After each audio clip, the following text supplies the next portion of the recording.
Hello students, आज हम करने जा रहे हैं चैप्टर नंबर 3 ऑफ एक्सपेंसेस। इसके लेखक फ्रांसिस बेकन हैं, जिनको कि उस समय में काफ़ी ज़्यादा समझदार या चतुर व्यक्ति माना जाता था, क्योंकि अपने समय में कमाई और खर्चों से संबंधित लेख लिखने वाले और सलाह देने वाले एकमात्र लेखक वही हुआ करते थे। इसलिए उन्हें काफ़ी ज़्यादा समझदार या चतुर व्यक्ति कहा जाता था।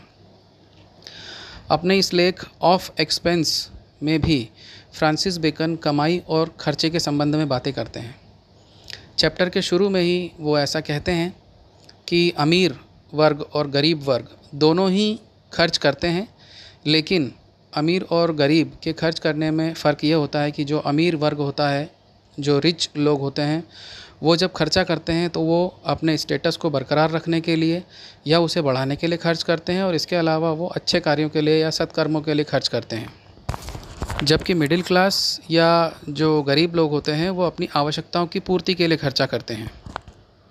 चैप्टर में आगे फ्रांसिस बेकन ऐसा कहते हैं कि हमेशा अवसर के अनुसार ही खर्च किया जाना चाहिए और बिल्कुल हाथ खोलकर खर्च नहीं किया जाना चाहिए। खर्च एक सीमित सीमा में किया जाना चाहिए और अवसर के अनुसार ही किया जाना चाहिए। कई बार व्यक्ति अवसर को अधिक महत्व देता है और इसके लिए उस अवसर की प्राथमिकता के कारण वो उधार लेकर के भी ज़्यादा खर्चा करता है, जो आगे चलकर उसकी आर्थिक स्थिति को बुरी तरह से बिगाड़ देते हैं। आगे फ्रांसिस बेकन ऐसा कहते हैं कि खर्चे दो प्रकार के होते हैं। एक तो होते हैं नियमित खर्चे और एक होते हैं अनियमित खर्चे। नियमित खर्चों में वे खर्चे आते हैं जिनके लिए लगभग हम नियमित रूप से पे करते हैं, उनका भुगतान करते हैं। जैसे बिजली का बिल हो गया, पानी का बिल हो गया, महीने का राशन हो गया, ऐसे ही सारे खर्चे, स्कूल फ़ीस हो गई। ये जो मंथली पेमेंट हम करते हैं या जो फ़िक्स पेमेंट हम करते हैं उसे नियमित खर्चे कहते हैं। अनियमित खर्चों में आ जाते हैं बीमारी पर किए जाने वाले खर्चे, कोई दुर्घटना या चोट लग जाने पर किए जाने वाले खर्चे, शादी या मृत्यु या किसी के जन्म पर किए जाने वाले खर्चे, क्योंकि ये सब अनिश्चित होते हैं। आगे फ्रांसिस बेकन ऐसा कहते हैं कि खर्चे हमारे सीमित होना चाहिए। एक व्यक्ति जो जितना भी कमाता है लगभग उसका 25 से 30% हिस्सा उसको हमेशा बचाना चाहिए, ऐसा उनका मानना है। खर्चों के संबंध में वो कहते हैं कि अक्सर हम लोग खर्चों पर कंट्रोल नहीं कर पाते हैं, कुछ खर्चों पर कंट्रोल नहीं कर पाते हैं, तो वो ऐसी सलाह देते हैं कि अगर हम कुछ खर्चों पर कंट्रोल नहीं कर पाते हैं तो हम उन्हें दूसरे किसी खर्च पर उस पर कम करके, उसमें कमी करके हम उसको आपस में कंट्रोल कर सकते हैं। जैसे कि किसी परिवार में अगर बहुत ही अच्छा कपड़े पहनने के शौकीन लोग हैं तो स्वाभाविक है कि वो लोग कपड़ों पर अच्छा खासा खर्च करते होंगे। तो ऐसे में उन्हें खाने पर जो खर्च वो करते हैं या राशन में जो खर्च करते हैं उस पर थोड़ा सा कंट्रोल करना चाहिए।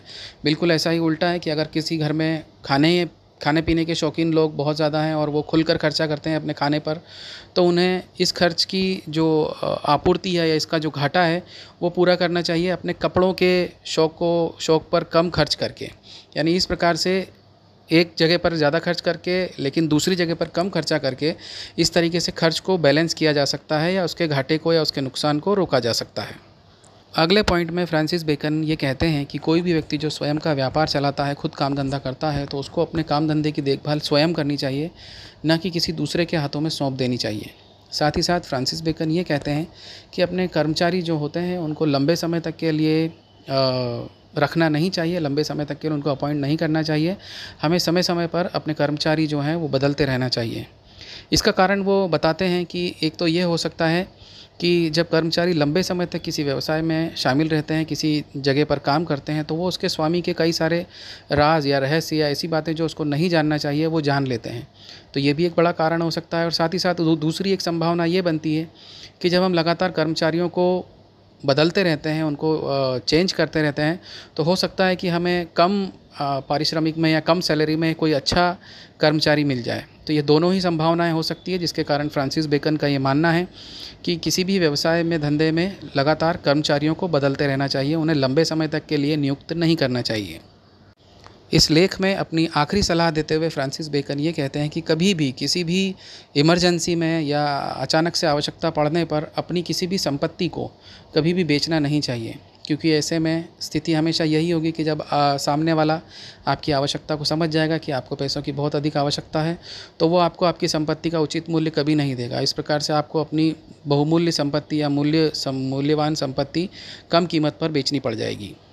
ये एक बहुत ही महत्वपूर्ण चैप्टर है आपके लिए, जो आपको कमाई और खर्चे से संबंधित काफ़ी सारी महत्वपूर्ण जानकारी देता है, सलाह देता है। तो इसलिए उम्मीद करता हूँ कि आप सभी को ये चैप्टर समझ में आया होगा और फ्रांसिस बेकन ने जो महत्वपूर्ण सलाह दी है, जो जानकारी दी है, वो भविष्य में भी आपके जीवन में काम आएगी। धन्यवाद।